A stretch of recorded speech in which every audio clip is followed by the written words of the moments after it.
तो स्वागत है आप सभी का गेकीवर्स के एक और नए एपिसोड। मार्वल वालों ने 80 हल्क को एयर करना स्टार्ट कर दिया है, तो बिना अपनी ब्लड दूसरे की बॉडी पर गिराए हुए चलिए शुरू करते हैं।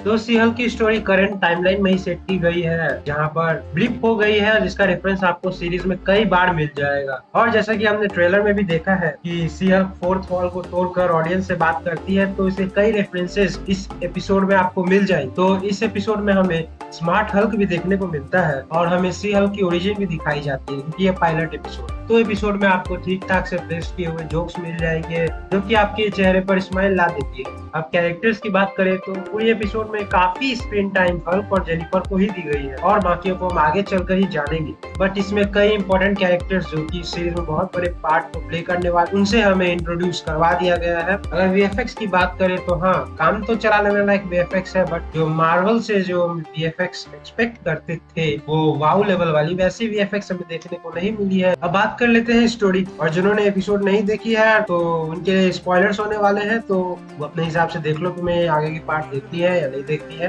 तो स्टोरी की शुरुआत में हमें जेनिफर वॉल्टर्स एक स्पीच प्रिपेयर करती हुई दिखती है, जो कि वो आने वाले केस में क्लोजिंग आर्ग्यूमेंट के तौर पर डिलीवर करने वाली होती है। वहाँ पर उसकी फ्रेंड निक्की उसे कहती है कि केस में जाने का टाइम हो गया है, और अगर नहीं जीतेंगे तो तुम सी हल्क के रूप में ट्रांसफॉर्म हो जाना। और ये कहकर निक्की वहाँ से चली जाती है। अब जेनिफर वॉल्टर्स फोर्थ वॉल को ब्रेक करते हुए कहती है कि हाँ, ऑडियंस को भी स्टोरी जानने में इंटरेस्ट होगी कि वो कैसे सी हल्क बन गई, और जब तक स्टोरी नहीं जानेंगे तो उन्हें आगे के एपिसोड्स में मजा नहीं है। तो अब वो स्टोरी सुनाना स्टार्ट करते हैं। वहाँ से हमें कुछ महीने पीछे ले जाया जाता है, जहाँ वो और ब्रूस बैनर एक गाड़ी में जा रहे होते हैं, और अचानक से उनके सामने एक सकारियल लेवल 8 का स्पेसशिप आ जाता है। उससे गाड़ी रोड से नीचे गिर जाती है। गाड़ी से निकलकर जेनिफर ब्रूस के पास जाती है, और उसी टाइम ब्रूस का ब्लड जेनिफर के कट्स के थ्रू उसके अंदर चली जाती है, और वो सी हल्क में ट्रांसफॉर्म हो जाती है। और हाँ, एमसीयू ने यही बनाई सी हल्क की ओरिजिन स्टोरी। ऑल्दो बाद में हमें ये पता चलता है कि ब्रूस और जेनिफर का डीएनए काफी सिमिलर है, तो इसीलिए वो गामा रेडिएशन की पावर्स को हार्नेस कर पाते हैं, और इसीलिए सी हल्क में ट्रांसफॉर्म हो सकते हैं। स्टोरी में आगे जेनिफर सी हल्क में ट्रांसफॉर्म होने के बाद वहां से चली जाती है और जंगल में जाके बेहोश हो जाती है। होश आने के बाद वो एक मोटल के पास जाती है, जहाँ उसे कुछ लड़कियां हेल्प करती है, बट मोटल के बाहर कुछ लड़के जेनिफर से बदतमीजी करना शुरू कर देते हैं, और तभी वो सी हल्क में ट्रांसफॉर्म हो जाती है। ब्रूस आकर उसे अटैक करने से रोक लेता है। ब्रूस जेनिफर को मेक्सिको लेके चला जाता है, एक छोटे से हाउस में जो उसे टोनी स्टार्क ने दिया था। यहाँ ब्रूस कहता है कि वो और टोनी ब्लिप के बाद काफी बार उधर आया करते थे। वही ब्रूस जो अब स्मार्ट हल्क के फॉर्म में रहता है, जेनिफर को हल्क होने के फायदे और नुकसान के बारे में बताता है। वहाँ हल्क उसके साथ कुछ टेस्ट स्टार्ट करता है, और ये बात जानने के बाद कि जेनिफर के हल्क फॉर्म में उसका कोई ऑल्टर ईगो नहीं है, और इसीलिए वो अपनी पूरी इमोशनल स्टेट और कॉन्शियसनेस रिटेन कर सकती है। ब्रूस उसे ट्रेन करना स्टार्ट कर देता है, बट जेनिफर अपनी पुरानी जिंदगी में वापस लौटना चाहती है और भागने की कोशिश करती है। इसी बात पर दोनों में कहासुनी हो जाती है, और एक फाइट भी हो जाती है, जिसमें ब्रूस का बनाया हुआ बार टूट जाता है और दोनों रुक जाते हैं। बट ब्रूस फाइनली उसे जाने दे देता है और कहता है कि उसके दरवाजे हमेशा जेनिफर के लिए खुले। अब हम वापस से करंट टाइम में आ जाते हैं, और हमें कोर्ट का सीन दिखाया जाता है। अचानक वहाँ पर टाइटेनिया अटैक कर देती है, और जेनिफर सी हल्क बनकर उसे हरा देती है, और पूरे कोर्टरूम को पता चल जाता है कि वो एक हल्क है। अब आउटरो के बाद हमें एक छोटी सी क्लिप दिखाई जाती है, जहां हमें ये कंफर्मेशन मिल जाती है कि कैप्टन अमेरिका इज डेड। हाँ, कैप्टन अमेरिका